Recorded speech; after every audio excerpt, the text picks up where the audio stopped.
तो श्रीमद् भागवतम स्कंद 10 अध्याय 11 श्लोक संख्या 38।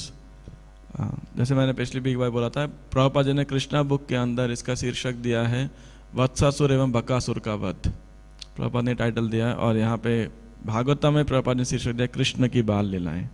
श्लोक संख्या 38 से लेकर के श्लोक संख्या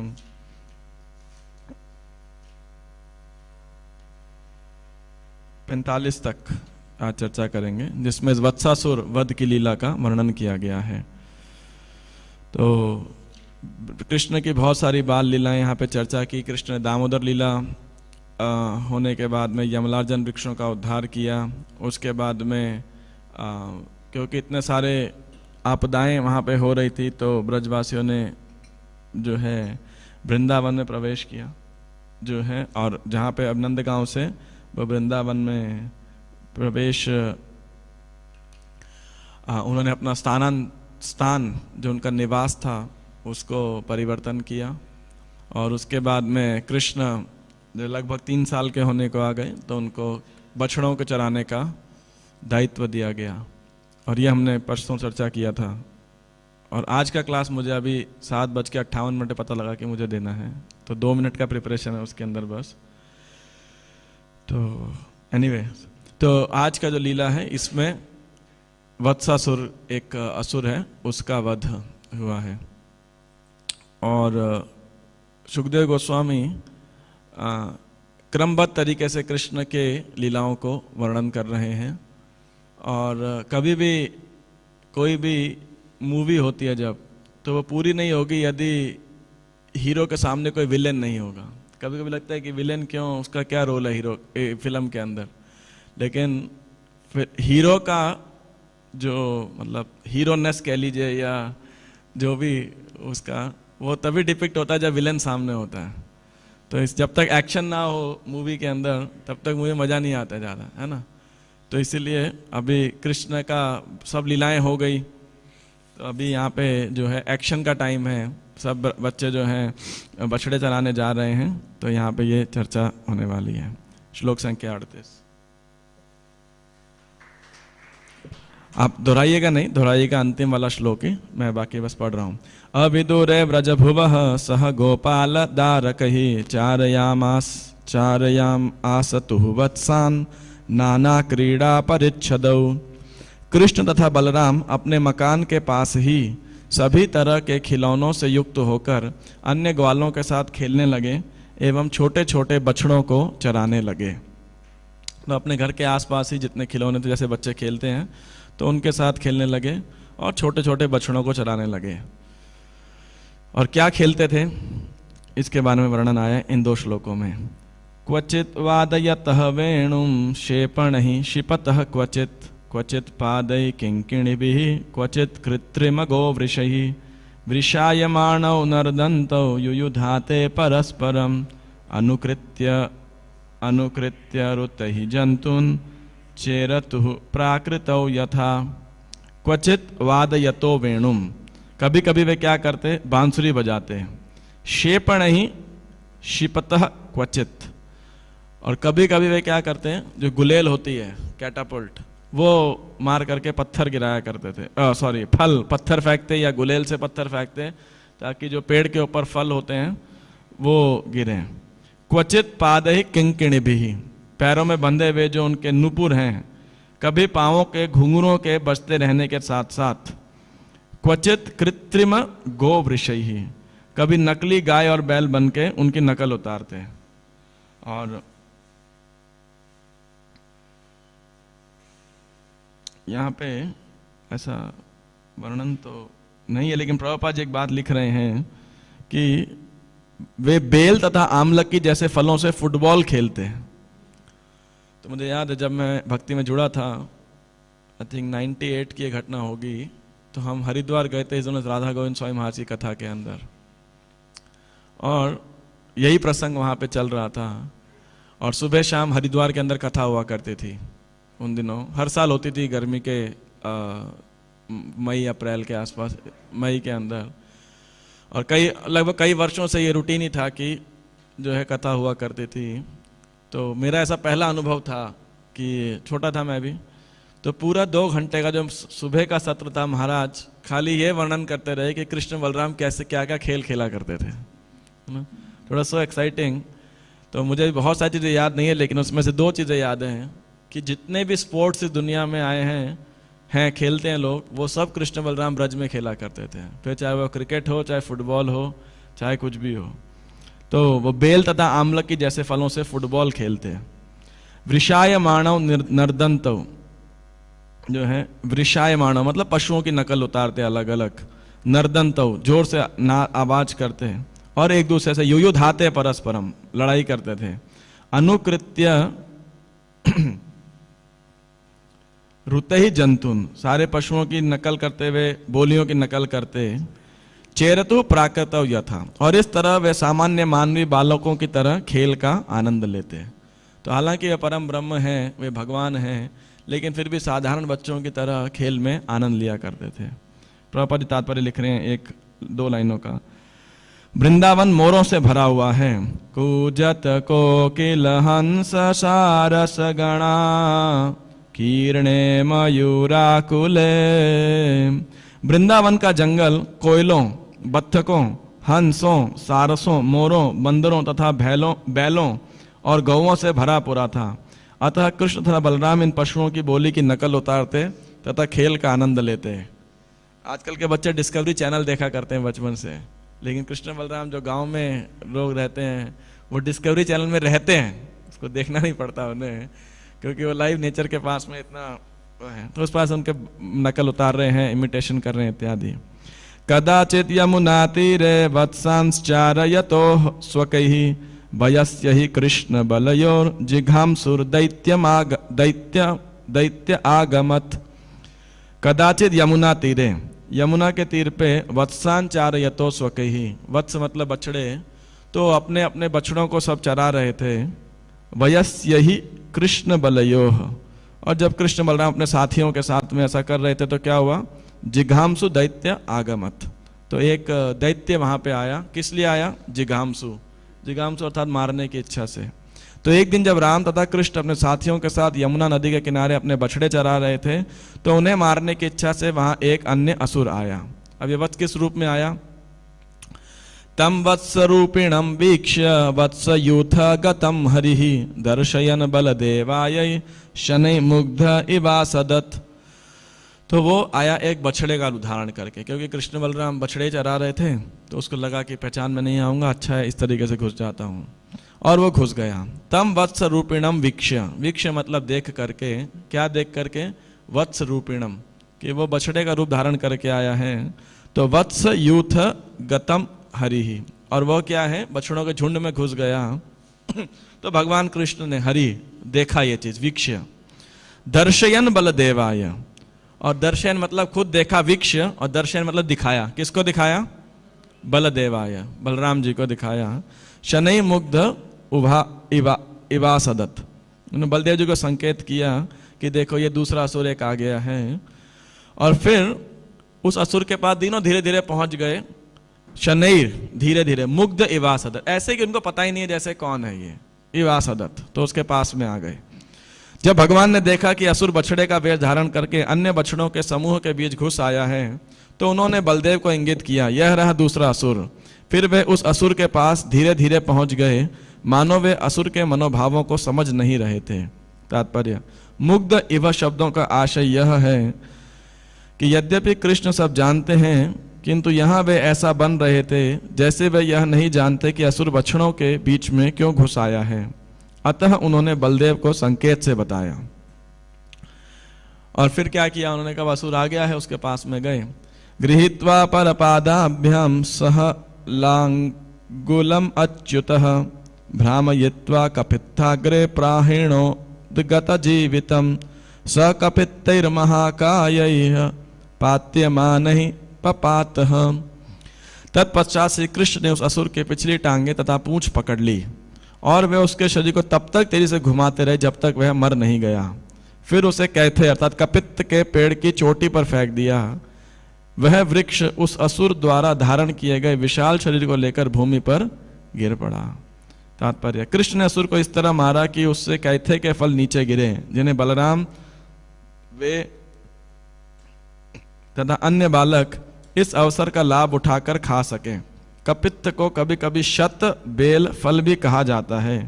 इसका गूदा बहुत स्वादिष्ट होता है, मीठा तथा खट्टा, अतः इसे हर कोई पसंद करता है। किसी को जानकारी है कपित्त वृक्ष क्या होता है?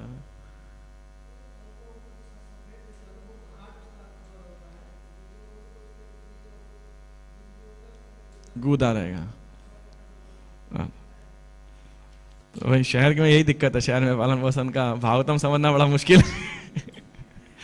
तो भगवान कृष्ण बलराम ने क्या किया, पास में गए उसके, और कृष्ण भगवान ने, अभी तक बलराम जी ने तो जनरल दो ही असुर को मारा था, एक प्रलंबासुर था और एक धेनुकासुर। धेनुकासुर बलराम जी ने, तो अभी तो दोनों का नंबर आया नहीं है। और अभी तक किस किस का वध हुआ है? पूतना, तृणावर्त और शक्टासुर। भागवतम के प्रारंभ में सुखदेव गोस्वामी स्कंद के प्रारंभ में पहले अध्याय के दूसरे अध्याय के पहले श्लोक में ऐसा वर्णन करते हैं। श्री शुक उवाच प्रलंब बकचाणूर तृणावर्त महाशनै मुष्टिकारिष्ट द्विविध पूतनाकेश धेनुकहि अन्यश्चासुर भूपालै बाण भौमादिभिर्युतः यदूनाम कदनम चक्रे बलि मागध संश्रयः। तो कभी आप कृष्ण भगवान ने किन किन असुरों का वध किया, ये याद करना हो तो ये दो श्लोक याद कर लीजिए बस। प्रलंब, प्रलंबासुर, बक, इसके अगला वत्सासुर के बाद जो अगली लीला है बकासुर वध किए हैं। चाणूर जो रेसलर था, तृणावर्त और महाशनै मतलब घासुर, मुष्टिक वो भी एक वो था रेसलर, अरिष्ट वो भी रेसलर, अरिष्टासुर, फिर द्विविध, पूतना, केशी, धेनुकासुर, अन्य और अन्य असुर भूपाले, असुर राजा कौन कौन?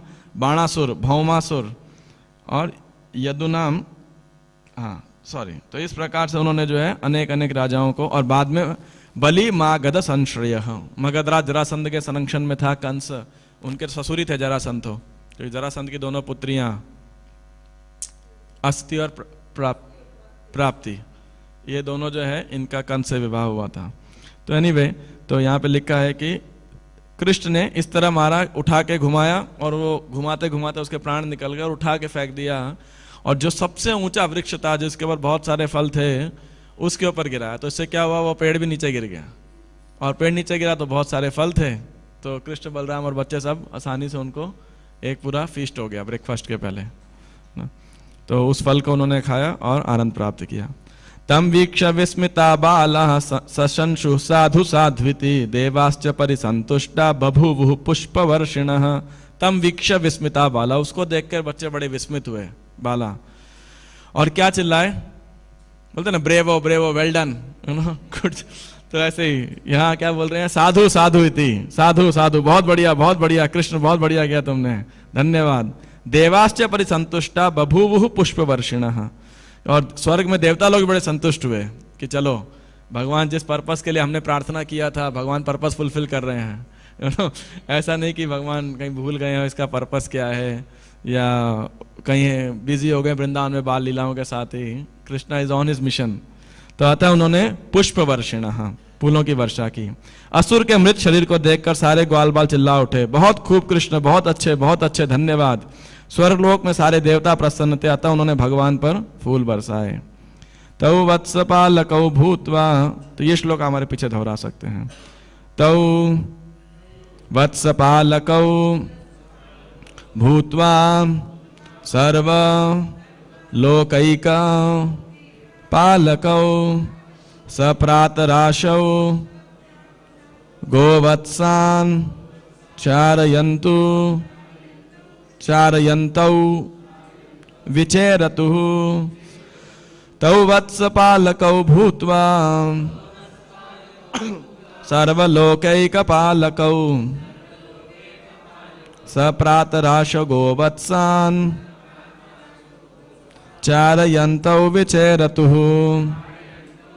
असुर को मारने के बाद कृष्ण तथा बलराम ने अपना सुबह का नाश्ता कलेवा किया और बछड़ों की रखवाली करते हुए वे इधर उधर टहलते रहे। भगवान कृष्ण तथा बलराम ने जो संपूर्ण सृष्टि के पालक हैं ग्वाल बालों की तरह बछड़ों का भार संभाला। हमारे पीछे दोहरा सकते हैं। असुर को मारने के बाद कृष्ण तथा बलराम ने अपना सुबह का नाश्ता कलेवा किया और बछड़ों की रखवाली करते हुए वे इधर उधर टहलते रहे। भगवान कृष्ण तथा बलराम ने, जो संपूर्ण सृष्टि के पालक हैं, ग्वाल बालों की तरह बछड़ों का भार संभाला। तात्पर्य, परित्राणाय साधूनां विनाशाय च दुष्कृतां। इस भौतिक जगत में कृष्ण का नित्य कार्य था दुष्कृतियों को मारना। इससे उनके दैनिक कार्य में बाधा नहीं आती थी, क्योंकि यह नित्य कर्म था। जब वे यमुना के तट पर बछड़े चराते तो नित्य ही 2-3 घटनाएं घटती, किंतु गंभीर होने पर भी असुरों का वध उनका नित्य का कार्य बन गया था। हरे कृष्ण। तो श्री वत्सासुर इस असुर के वध की लीला का यहाँ वर्णन किया गया है कि भगवान श्री कृष्ण, जीव गोस्वामी कहते हैं, चैतन्य चरितामृत में भी ये श्लोक आता है, नायका नाम शिरोरत्नम कृष्णस्तु भगवान स्वयं। कि सभी हीरो के अंदर कृष्ण क्या है? शिरोरत्नम, शिरोमणि हैं। जितने भी नायक हैं, हीरो हैं, उन सब के अंदर। तो नेचुरली नायक कब सिद्ध होता है? जब सामने खलनायक हो। खलनायक नहीं होगा तो फिर नायक का हीरोपन जो है वो समझ नहीं आएगा, उतना निकल कर नहीं आएगा। इसीलिए भगवान जी कृष्ण के लीलाओं के अंदर जो है असुरों का वध भी है। और यहाँ प्रभुपाद जी कह रहे हैं कि इस भौतिक जगत में कृष्ण का नित्य कार्य था दुष्कृतियों को मारना। आध्यात्मिक जगत में नित्य कार्य नहीं है, क्योंकि वहाँ कोई असुर है ही नहीं कि कृष्ण किसका वध करेंगे। वहाँ तो कोई शालू जीव है नहीं भगवान से। लेकिन यहाँ भौतिक जगत के अंदर अनेकानेक दैव और देवता और दानव, देवता और असुर, 2 प्रकार के श्रेणियों के लोग रहते हैं।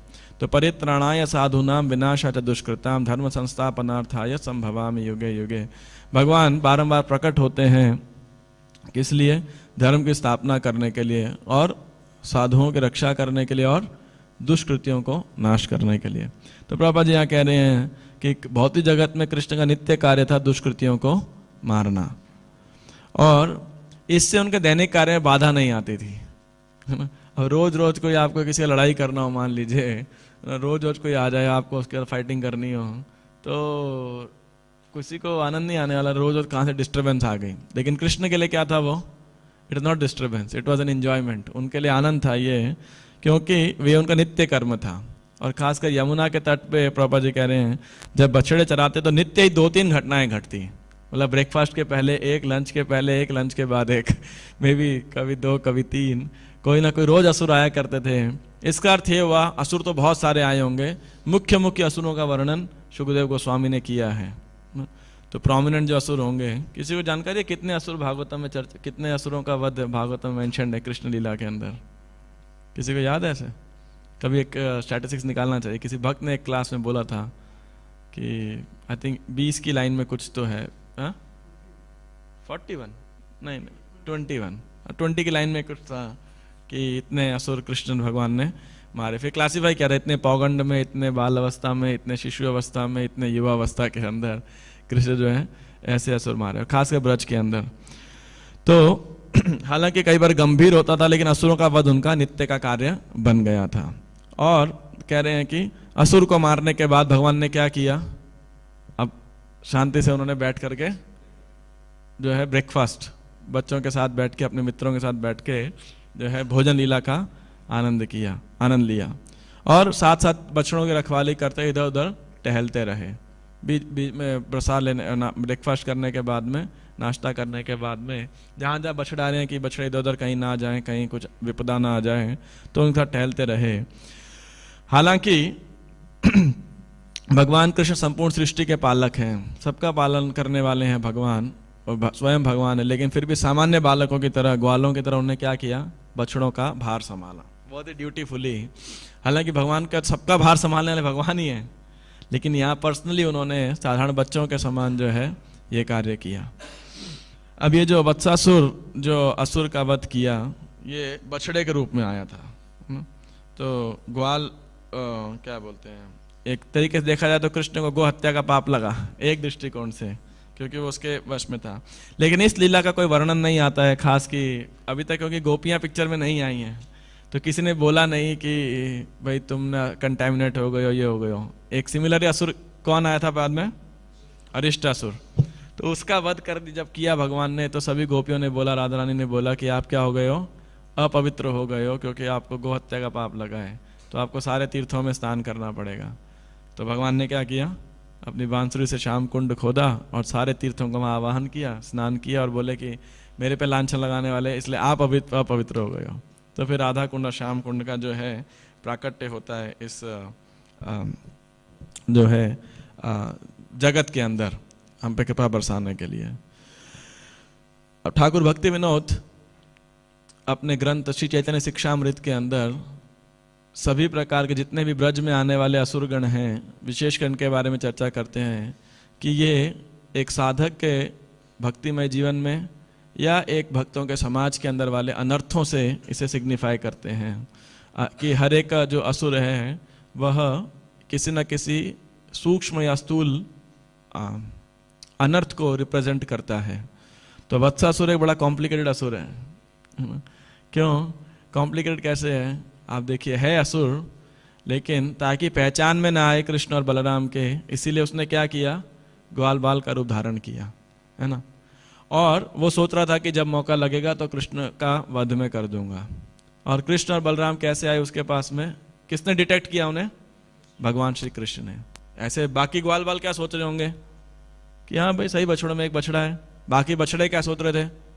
भाई जैसे हम है वैसे ये है एक, है ना, भाई स्वाभाविक है ना। और असुर है तो फिर एकदम बढ़िया वेश बना के आया होगा, एक्सपर्ट है वो तो माया वेश धारण करने के अंदर।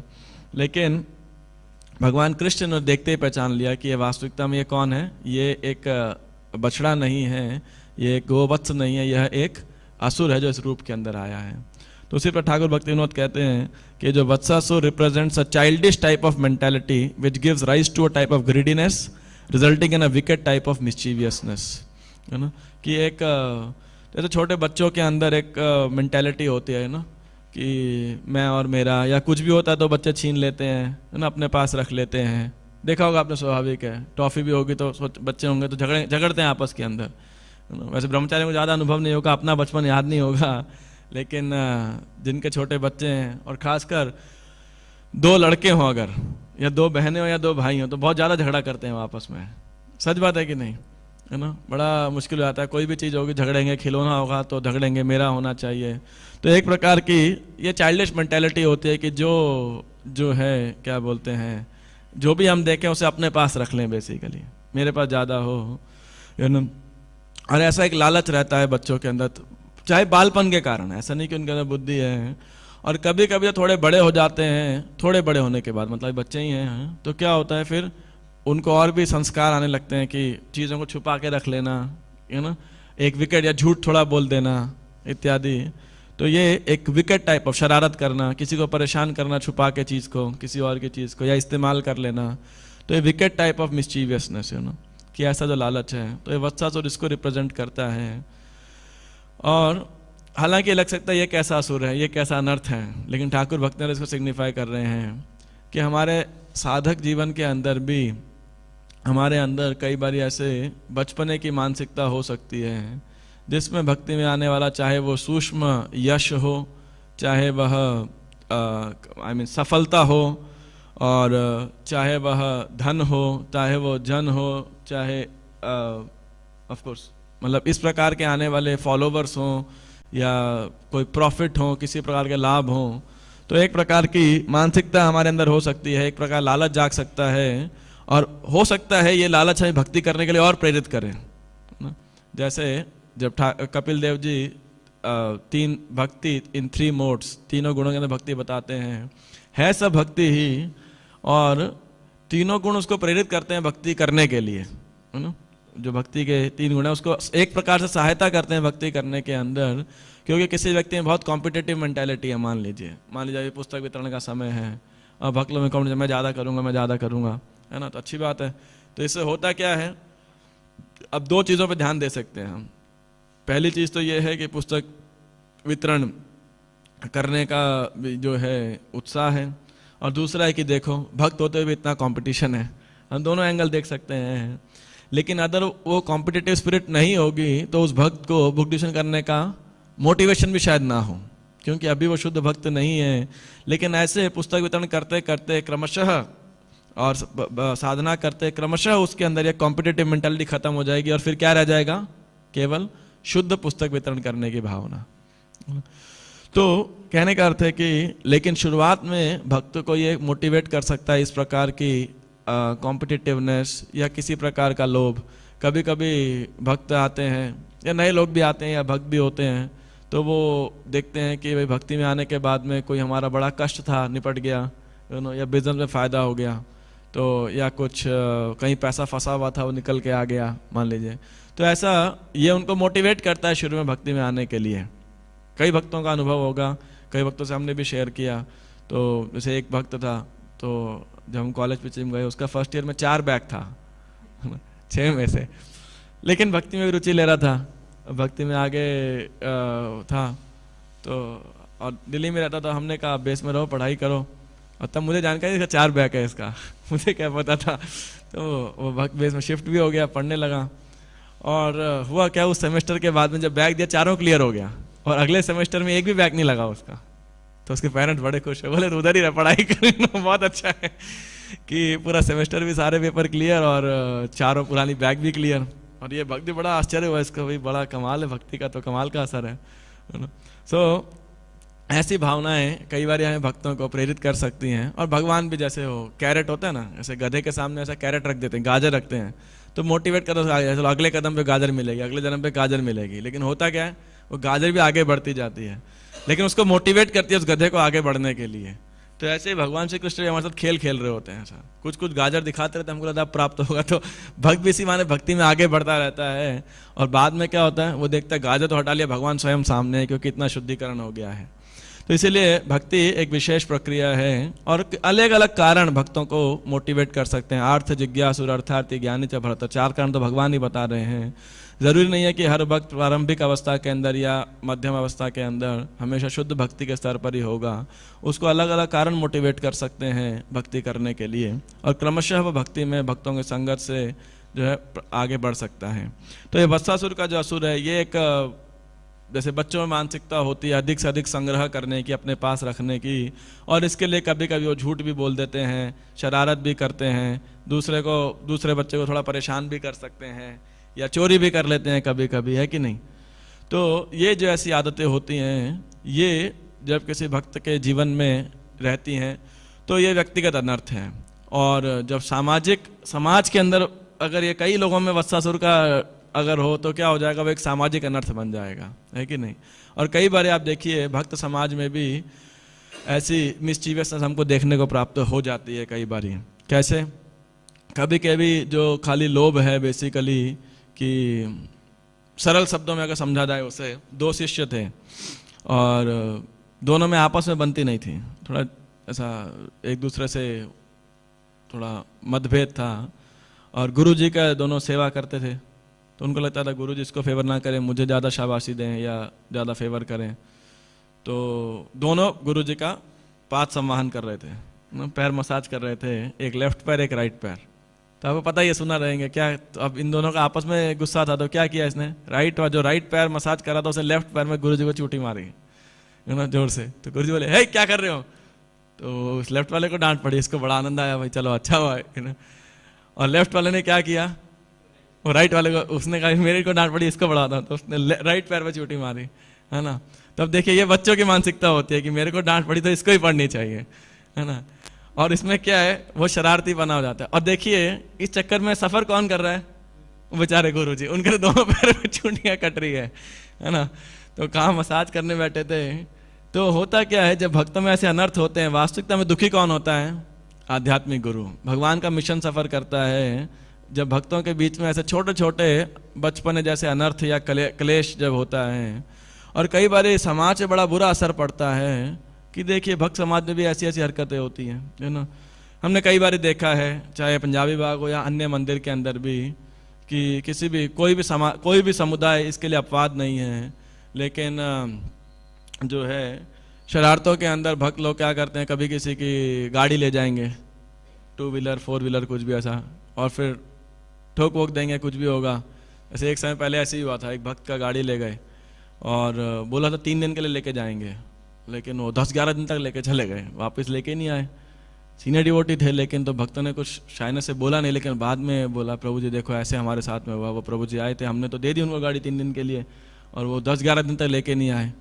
तो उनको बड़ा ख़राब लगा, तो मैंने बोला अगली बार आप सावधान रहिएगा कोई भी ऐसे वस्तु देने में। उन्होंने बोला हमने तो वैष्णव सेवा के भाव से दिया था, दे दिया। बाद में बेचारे घर में क्लेश हो गया क्योंकि ये गाड़ी नहीं है, क्या करें, कई काम रुक गए उनके। और आने के बाद में ये प्रभु जी जब वापस लौटाए तो इन्होंने कुछ ज़्यादा मतलब ऐसा भी नहीं किया कि कोई गलती हुई है, कोई आपको तकलीफ हुई होगी, बस आराम से गाड़ी दे के अपना निकल गए। तो अब इससे क्या होता है, भक्त मन में प्रभु जी ऐसे भक्तों की सेवा करना तो बड़ा महंगा पड़ जाएगा हमें। और एक बार और ऐसे ही हुआ, एक भक्त का बाइक या कुछ ऐसे लेके गए थे और पूरा तेल वेल ख़त्म होकर ला के नीचे रख दिया, चाबी दे दिया उसमें। और ये बेचारा जब गया तो देखा तेल ही नहीं, गाड़ी स्टार्ट ही ना हुए। क्या हुआ है, बड़ा गुस्सा आया उसे कि भाई ये क्या जो है, अगर तेल खत्म बता तो देते कम से कम, मैं टाइम से पहले भरता। अब मेरा अंत में ऑफिस जाने का टाइम लेट हो गया, ये वो। तो ऐसे we take it for granted, ऐसे छोटी छोटी बातें हैं लेकिन समाज के अंदर बड़ा मतभेद कर देती है। अब व्यापारी वर्ग के लोग जब आते हैं तो यहाँ भी आके वो आउटलुक कैसा रहता है, सब बिजनेसमैन सीखता रहता है, बिजनेस माइंडेडनेस रहता है। और हमने कई भक्तों ने देखा है आपस में कई सारे बिजनेस डीलिंग करेंगे, पैसा एक्सचेंज करेंगे, और बाद में क्या होगा, बिजनेस है तो अप डाउन आता रहता है कई प्रकार का, और फिर पैसा एक दूसरे से ले लेंगे, फिर झगड़ा हो जाएगा बात के अंदर। फिर कह रहे देखो भक्त लोग आते हैं ऐसा करते हैं, है ना। और कई बारी 2-3 बार तो मैं ही ऐसे झगड़ों में फंस चुका हूँ। तो मैंने समझा भाई हमें क्यों फंसा रहे हो, हमें फंसना होता तो मंदिर में थोड़ी आते हैं, है ना। तो बोले नहीं आप मंदिर का अधिकारी, आपको एक्शन लेना चाहिए। हमसे पूछ के पैसा लिया था आपने, क्या पैसा लिया था या दिया था, अब डूब गया तो हमें क्यों समझा बोल रहे हो। लेकिन कई बार ऐसे ऐसे अनर्थ जो हैं समाज के अंदर क्लेश पैदा कर देते हैं, छोटे छोटे अनर्थ, क्योंकि भक्त भावुकता बस। तो हमने सोचा भक्त हैं, अरे भक्त है तो क्या हुआ, उसका बिजनेस कॉम्पिटेंस थोड़ा देख लीजिए ना कि फाइनेंशियल स्टैंडर्ड क्या है। या फिर मान के चलो भक्तों को दे दिया तो आया तो ठीक, नहीं आया तो भगवान अब हो गया अर्पण। लेकिन इससे क्या होता है, भक्तों के अंदर बाद में बड़ी चिट में हाँ भक्त होके भी ऐसा होता है यहाँ पे, है ना। कई बारी बुरा न मानेगा, मैं बहुत ग्रॉस उदाहरण दे रहा हूँ कि माताएं बड़ी भावुक होती हैं, बाद में कभी कोई दुर्व्यवहार हो जाता है उनके साथ में तो बोलती हैं देखो ऐसे हो गया, कुछ हो गया, ये हो गया, हल्ला हो जाता है।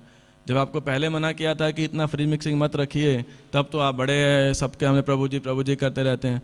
फिर कोई किसी से गलती हो जाती है तो फिर बड़ा फिर नुकसान होता है। तो ये जो अनर्थ होते हैं छोटी छोटी बातें होती हैं, लेकिन शुरू में भक्त से बड़ा लाइटली लेता है। क्यों? क्योंकि आशा रहती है भक्त समाज में सब कुछ आइडियल है, सब एकदम, जो इस मंदिर में घुस रहा है वो कौन है, शुद्ध भक्त है। यहाँ तो सारे एक से एक जो है उन्नत भक्त होंगे यहाँ पे, ये ऐसा करते हैं ऐसा। और बाद में धीरे धीरे उनको लगता है कि अरे मैं गलत जगह पे आ गया शायद, अननेसेसरी हमारी जो है, because we have over idealistic divine expectations, है ना। लेकिन हमें जानना होगा कि साधकों के जीवन में ऐसे ऐसे असुर रहते हैं, और कब वो अनर्थ कब निकल करके आए, किस प्रकार से निकल करके आए। हमें अपने व्यक्तिगत जीवन में, जब हम भक्तों के समाज में रहते हैं तो भक्त सब अच्छे हैं, भगवान के स्वयं शरणागत हैं, और भगवान उनके शुद्धिकरण के लिए अलग अलग प्रकार की व्यवस्था आयोजन करते हैं उनकी इच्छा अनुसार, उनकी भावना अनुसार। तो कब जब ऐसे अनर्थ आए, हमें देखना चाहिए इतने अनर्थों के बावजूद वो भक्ति कर रहा है, लेकिन वो अनर्थ हमको या दूसरों को ना सताएं, इसके लिए सबको सतर्क रहना पड़ेगा। हर भक्त को शास्त्र आदेश पालन करना पड़ेगा, भक्तों सहमत रहना पड़ेगा। और कई बार हमारी जो डबल कोर्स भौतिक डीलिंग्स हैं भक्तों के साथ, वो हमारे आध्यात्मिक जीवन को कई बहुत बारी खराब कर देती है ना, बहुत बारी। और भौतिक डीलिंग्स में ट्रेनिंग ना होने के कारण कि अब जैसे एक बारी नाम नहीं लूँगा, एक सीनियर डिवोटी ऐसे ही बात कर रहे थे, तो जैसे नॉर्मल लैंग्वेज में बात करते हैं तो उन्होंने ऐसे बोल दिया बात करते करते यार, नॉर्मल लैंग्वेज में ऐसे बोलते हैं तो हिंदी भाषा में जब निकला उसको चुप गया, दूसरे सामने व्यक्ति को, आप साधु हो के ऐसे वर्ड बोलते हो। तो आप वर्ड में मत जाइए, कंटेंट पे जाइए ना। लेकिन नहीं आप साधु हैं, आपको शोभा नहीं देता, उसको और कोई संदेश नहीं जा रहा अंदर, जो संदेश है बस ये वर्ड आपने कैसे बोल दिया, ये है। आपको भाषा का सलीक होना चाहिए। तो लोग इतना ऑब्जर्व करते हैं, तो मैं तो कहूँगा भावुकता है कि उनकी एक एक्सपेक्टेशन है, साधु मतलब ऐसा होना चाहिए। अब कोई अमोघ लीला प्रभु को देख लेगा तो बोलेगा ये कैसे साधु है कि नहीं। वो तो कुछ भी मतलब मोस्ट अनएक्सपेक्टेड चीज़ें अपने लेक्चर में कर देते तो डाउट आएगा। शुरू से मुझे भी लगता था ऐसे कैसे भागवतम के अंदर व्यास आसन में बैठ के बोल देते हैं। एक दो बार बोला मैंने उन्हें थोड़ा लाइटली कि प्रभु थोड़ा भागवतम क्लास, यूथ क्लास में ठीक है, वैसे क्लास में ठीक है, थोड़ा भागवतम में बॉलीवुड बॉलीवुड का मसाला थोड़ा कम डालो, है ना। बोले मैं क्या करूं प्रभु, और तो कुछ मुझे आता नहीं है, यही देख के बड़ा हूँ, वो भी अपनी नम्रता में जो है। बट और उनसे व्यक्तिगत रूप से बात करेंगे या सच डीप रियलाइजेशन हो ना भक्ति के विषय में, तो जब भी आप उनसे बातचीत कीजिए, मेरे हिसाब से मैंने अपने जीवन में उन जैसे पॉजिटिव भक्त बहुत ही कम देखे हैं, है ना। तो हालांकि उन्हें थोड़ा कुछ क्लोजली मेरे को 1-2 प्रोजेक्ट करने में उनके साथ में कुछ हुआ था, तो मैं कहने का मतलब है कि भक्त को बाह्य रूप से हम कभी देख करके बहुत सा जजमेंट कर सकते हैं, लेकिन ये जो एक शरारत का तत्व है, ये क्या कहता है, विकेड मेंटालिटी भी ले आता है। जब बच्चे बड़े हो जाते हैं तो शरारत जब होती है तो they become mischievous, you know. जैसे बचपन में कई बार क्या करते हैं बच्चे, बॉल छुपा लेते हैं, बॉल खेलते थे, बॉल खो जाती थी, ढूंढने जाते थे, और फिर जो भी बच्चे क्रिकेट खेलते होंगे आपको याद होगा, तो क्या करेंगे, बॉल छुपा लेंगे, बाद में चले जाएंगे, बॉल निकाल के अपने पास रख लेगा, है ना। तो ये देखिए, this is a wicket mentality, है ना। तो ऐसी विकेट मेंटालिटी कई बार यहाँ भक्त समाज में दिखती है, जो बाद में कूटी-नाटी, जीव हिंसा, विशेष कूटी-नाटी का रूप धारण कर लेती है। और खासकर वो ग्रीड किस चीज़ का रहता है, पूजा लाभ प्रतिष्ठा का, यू नो। हमें सम्मान नहीं प्राप्त हुआ, आप देखिए सिक्योरिटी में लड़ाई क्या होती है सबसे ज़्यादा, हमें सम्मान प्राप्त नहीं हुआ, हमें ऐसा बोल दिया गया, हमें ऐसे कर दिया गया, तो ऐसा बड़ा झगड़ा हो जाता है लोगों के बीच के अंदर कि हमारा सम्मान ठीक प्रकार से नहीं हुआ, इसलिए हम मंदिर आना छोड़ देंगे। ये आप मंदिर आए थे सम्मान के लिए या भगवान को सम्मान देने के लिए, भक्तों को सम्मान देने के लिए? तो पूजा लाभ प्रतिष्ठा हमारी पूछनी हुई, या हम इतने पुराने हैं, हमें गाने के लिए या पूजा के लिए या लेक्चर के लिए अवसर नहीं दिया जाता, कोई हमें पूछता नहीं है। कई बार लोग बोलते हैं यहाँ पे कद्र नहीं है, या ऐसे ऐसे कई बार, नो क्यों, क्योंकि ऐसा ग्रीड रहता है, लाल किसी ना किसी सूक्ष्म या स्थूल। किसी एक भक्त ने मेरे को बोला, 3-4 दिन पहले की बात है, कि प्रभु, मैंने उसको कुछ उदाहरण दिया तो उसने बोला प्रभु जी नहीं, लेकिन मेरे आप में तो अंतर है, आप निष्काम सेवा कर रहे हो। मैंने कहा निष्काम क्या है, आप हीरा चोर होंगे, मैं खीरा चोर हूँ, और क्या है, बस चोर तो सारे ही हैं, है कि नहीं। कि कहने का अर्थ है कि भगवान को सेवा करने वाले श्रेय भगवान को हमें मिल जाता है। तो कोई भगवान के नाम पे कुछ और कर रहा है, कोई कुछ कर रहा है, कोई स्थूल कर रहा है, कोई सूक्ष्म कर रहा है। बोलते तो हम all glories to Srila Prabhupada, लेकिन ऑल ग्लोरीज हम कितना दे पाते हैं, है कि नहीं। तो ऐसी जो मानसिकता है ये एक अनर्थ है। अब इस अनर्थ को दूर, ऐसे अनर्थों को दूर कैसे किया जाए? ऐसे सूक्ष्म अनर्थों को दूर करना आसान नहीं है। कई बार बहुत बार तो पता भी नहीं लगते हैं, अरे क्या छोटी सी बात है, ये भी कोई बात है क्या, ना। ऐसे ही कुछ थोड़ा बहुत बोल दिया क्या फर्क पड़ता है, कुछ कार्य कर दिया क्या फर्क पड़ता है, थोड़ा वक्त परेशान हो गया मुझे, मजाक मजाक में क्या फर्क पड़ता है ना। तो ऐसे जो ये मानसिकता है, लेकिन किसी भक्ति आध्यात्मिक जो खराब कर सकती है, तो इसको कैसे दूर किया जाए? इसको दूर किसने किया? आप देखिए पूरे वृंदावन के उस बछड़ों के और ग्वाल बालों के समुदाय में किसने डिटेक्ट किया? केवल और केवल भगवान कृष्ण ने। तो यदि समुदाय के अंदर या व्यक्तिगत जीवन में हम अपने अनर्थों को डायग्नोस करना चाहते हैं, उसका एक ही तरीका है कि हम अधिक से अधिक कृष्ण भावना भावित हों। आप देखिए जितनी ज़्यादा सफाई होगी उतनी ज़्यादा हमें क्या दिखाई पड़ेगी? गंदगी भी दिखाई पड़ेगी। छोटी सी भी गंदगी होगी तो दिखाई पड़ेगी तुरंत। और मान लिया सारा गंदा ही है, फिर तो थोड़ा और चेप दिया उसमें गंदगी में क्या फ़र्क पड़ रहा है? कि फ़र्क नहीं पड़ता ना। अब मान लीजिए पूरा शीशा गंदा ही हो उस साइड जब दिख ही नहीं रहा, तो थोड़ा और गंदगी चली गई तो फ़र्क क्या पड़ रहा है? लेकिन शीशा पूरा साफ हो तो उसमें छोटा सा भी अगर कहीं पे दिक्कत होगी तो तुरंत नज़र में आएगी। इसीलिए ऐसे ही हमारे जीवन के अंदर जो अनर्थ हैं आध्यात्मिक जीवन में आने वाले, उसको पहचानने के लिए सबसे महत्वपूर्ण चीज़ क्या है? हमारे जीवन में कृष्ण तत्व को हम बढ़ाएं, है ना। जब तक कृष्ण तत्व को नहीं बढ़ाएंगे, मन यही कहेगा जो मैं सोच रहा हूँ यही ठीक है, वही जस्टिफिकेशन देगा, है ना। लेकिन जब कृष्ण भावना भावित हम रहते हैं तो हमें पता लगता है कि नहीं नहीं, वास्तविकता मेरा मन मुझे क्या कर रहा है? चीटिंग कर रहा है, धोखा दे रहा है। मुझे गुरु साधु शास्त्र की बातें विश्वास करना चाहिए, अपने मन या बुद्धि के पे ज़्यादा विश्वास नहीं करना चाहिए। क्योंकि भगवान कृष्ण ही केवल ऐसे वत्सासुर नामक असुर को मार सकते हैं, ऐसी मानसिकता को ख़त्म कर सकते हैं। तो जितना अधिक हम कृष्णा कॉन्शियस होंगे या कृष्णा कॉन्शियस होने का प्रयास करेंगे, उतना अधिक भगवान हमें क्या रिवील करेंगे कि भैया अभी कृष्ण भावना भावित नहीं हो, अभी आपके अंदर अनर्थ है। इसीलिए जो एक भक्त है वो असली वॉरियर होता है, क्योंकि वो अपने हृदय के शत्रुओं से लड़ता है। तो हमारी एक लड़ाई तो है प्रचार करना, बाहर जाके पुस्तकें बांटना, लोगों को भक्त बनाना। एक आंतरिक लड़ाई भी है, वो क्या है? अपने अंदर के अनर्थों को आइडेंटिफाई करना और उनको भगवान कृष्ण की शरण ग्रहण करके समाप्त करना। ये नहीं कि अपने अनर्थ को जस्टिफाई करें। जस्टिफाई करना ये ठीक नहीं है। रादर गुरु साधु शास्त्र की बात पर विश्वास रखना चाहिए, वैष्णवों की बात पर विश्वास रखना चाहिए।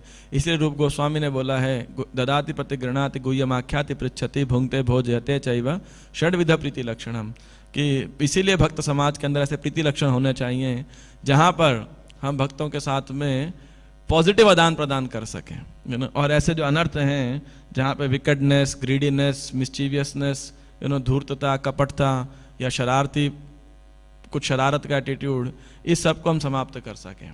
तो कृष्ण भक्त क्या करना होगा, हमें व्यक्तिगत रूप से अपने जीवन के अंदर पूरा प्रयास करना होगा कैसे कृष्ण भावना भावित रहें।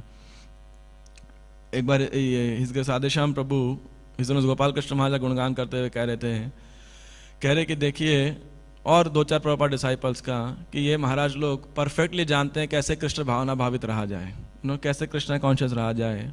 तो क्या उदाहरण दिया उन्होंने, वो जानते हैं 24 घंटे अपने आप को एंगेज रखने की कला को। कह रहे कि देखो महाराज जीबीसी हैं, बीबीटी ट्रस्टी हैं, गुरु हैं, सन्यासी हैं, इतना ट्रैवल करते हैं।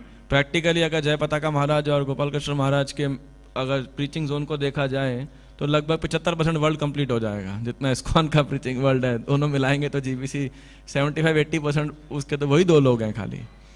तो वो कह रहे इतने व्यस्त होने के बाद भी, इतने उसके होने के बाद भी महाराज अपने पास में क्या रखे हैं, डीटीज रखे हैं।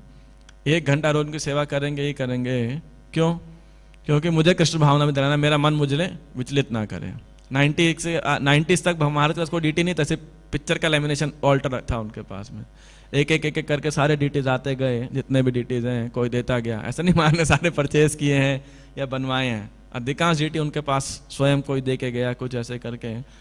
तो एक बारी बोला किसी ने, Maharaj your deities travel with you, नहीं क्या है, हाँ, you are carrying your deities. Maharaj correct किया, no deities are carrying me. तो कहने का अर्थ है कि वरिष्ठ होने के बाद में वे जानते हैं कि कैसे 24 घंटे कृष्ण की सेवा में लगाया जाए, इसीलिए वो ऐसे बर्डन को स्वीकार करते हैं। पीछे एक पोस्ट बहुत वायरल हो रहा जय पताका स्वामी महाराज का, प्रत्येक दिन कैसे वो कितनी बारी भागवतम और भगवद गीता पढ़े हैं।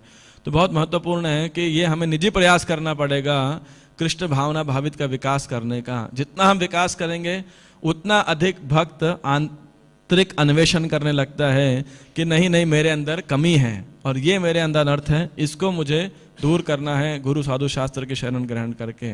ये नहीं कि अनर्थ है तो हम दूसरों को ब्लेम करें, या कि नहीं इसकी वजह से ये है, समाज को ब्लेम करें, दूसरे भक्तों को, गुरु को, वैष्णव को, कृष्ण को ब्लेम करें। नहीं, जितना अधिक हम कृष्ण भावना भावित होंगे तो हम ब्लेम नहीं करेंगे, अन्वेषण करेंगे।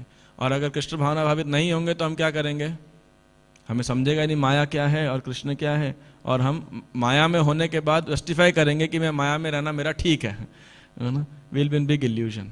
तो इसीलिए बहुत महत्वपूर्ण है। तभी ये कृष्ण की लीलाएं जो खासकर जो कृष्ण के असुरवध लीलाएं हैं, इनका सिग्निफिकेंस भक्त ठाकुर चैतन्य बताते हैं कि इनको बारंबार पढ़ने से, इनका स्मरण करने से इन लीलाओं को क्या होता है, जो हमारे हृदय के भीतर बैठे ऐसे असुर हैं ये क्या होते हैं, समाप्त होते हैं। तो ऑफकोर्स हमें श्रवण ऐसी लीलाओं का करना चाहिए, और साथ साथ हमें जब हमें ऐसे अनर्थ डायग्नोज हों तो फिर हमें उसको देखना चाहिए कि इन अनर्थों को मैं आगे मैनिफेस्ट ना होने दूं। किसी का कोई प्रश्न या टिप्पणी हो तो आप कह सकते हैं। यस बोलिए बोलिए।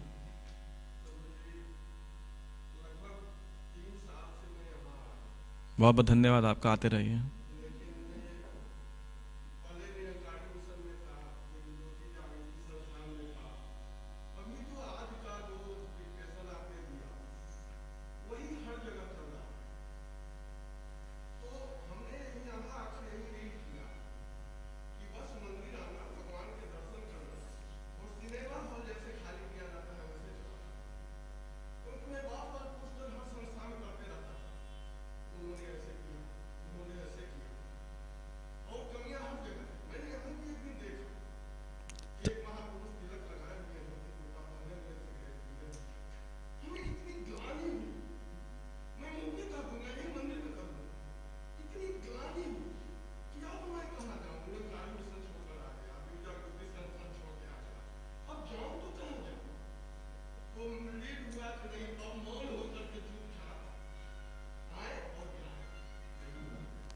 आई थिंक आपने बहुत गलत कंक्लूजन स्वीकार कर लिया, बुरा ना मानिएगा।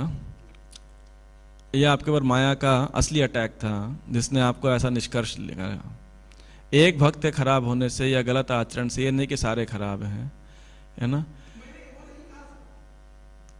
इसका मैं इसलिए कह रहा हूँ क्योंकि ये शास्त्र आदेश नहीं है कि मंदिर आओ और मौन करके सिनेमा हॉल की तरह चले जाओ, है ना।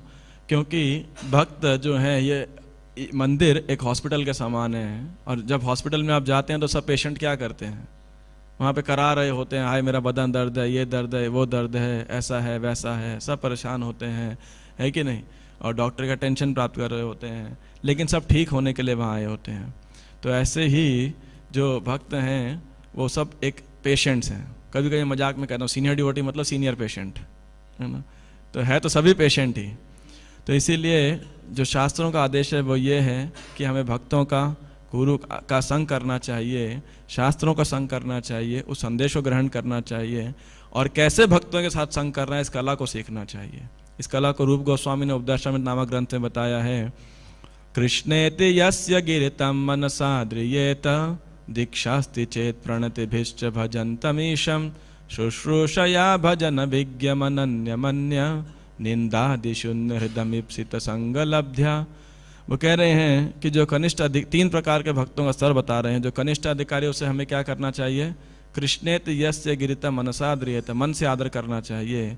जिसने दीक्षा प्राप्त किया है, भक्ति में उन्नत है, उसे प्रणाम करना चाहिए, और जो निंदा से शून्य है उसका हमें संग प्राप्त करना चाहिए। तो संदेश ग्रहण करना चाहिए, मंदिर हम सेवा कर सकें। बुरा ना मानिएगा, आपने सब जगह देखा यहाँ पे ये कमी है, ये कर रहा है, वो कर रहा है। क्या आपने कभी ये पूछा कि मैं क्या कर रहा हूँ? क्या मेरी वजह से कि मैं मंदिर आ रहा हूँ, तिलक आप भी लगाए हैं, मेरे आचरण से मंदिर की क्या बदनामी होती होगी? कभी आपने ये सोचा? कभी आपने ये अन्वेषण किया क्या, है ना। क्योंकि हमारे पास ये बड़ा, हमने जो है यही उसने क्या किया, इसने क्या किया, इसने क्या किया, लेकिन मैंने क्या किया ये देखने की कला हमारे अंदर नहीं है। कि मैंने क्या क्या गलत किया ये हम नहीं देखते हैं, मैं कैसे सुधर सकता हूँ, हमें ये सीखना चाहिए। ना कि ये देखने के लिए कि यहाँ पे क्या क्या कमी है। हम मंदिर या किसी भी संस्था में, किसी भी पवित्र स्थान में इसलिए थोड़ी आए थे ये देखने के लिए कि क्या क्या यहाँ पे गंदगी है। गंदगी जानते हैं कौन देखते हैं? बुरा ना मानिएगा, जमादार का काम है ये। वो देखेगा कहाँ कहाँ गंदगी है, उसको देखूं और फिर जो है कम से कम, लेकिन फिर भी वो अच्छा है क्योंकि वो साफ करने के लिए देखता है ना। लेकिन हम तो गंदगी में, और हम लोग क्या करते हैं, जहाँ गंदगी देखते हैं और थूक फेंक के चले जाते हैं, है कि नहीं।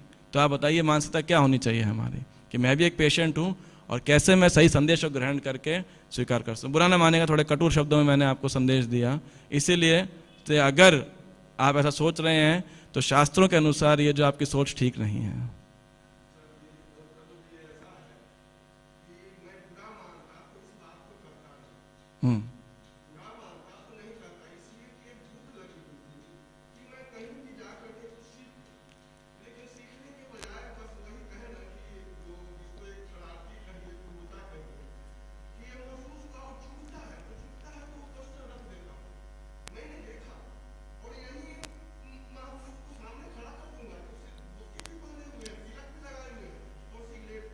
छोड़ देगा, कोई बात नहीं, कम से कम धोतेगा तो, है ना। पर मेरे हिसाब से मंदिर में तो सिगरेट नहीं बेच रहे थे। हाँ, फिर अगर एक आदमी सिगरेट, एक धोती कुर्ता वाला सिगरेट पी रहा था,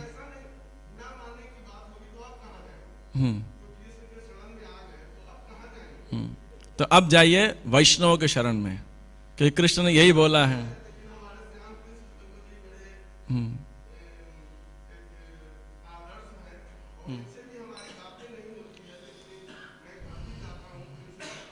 चलो अच्छा है, ठीक है, आप अच्छा भक्ति प्रगति कीजिए, लेकिन कई वैष्णव के दुर्गुणों को देख करके अपराध मत कीजिए, कहने का अर्थ है।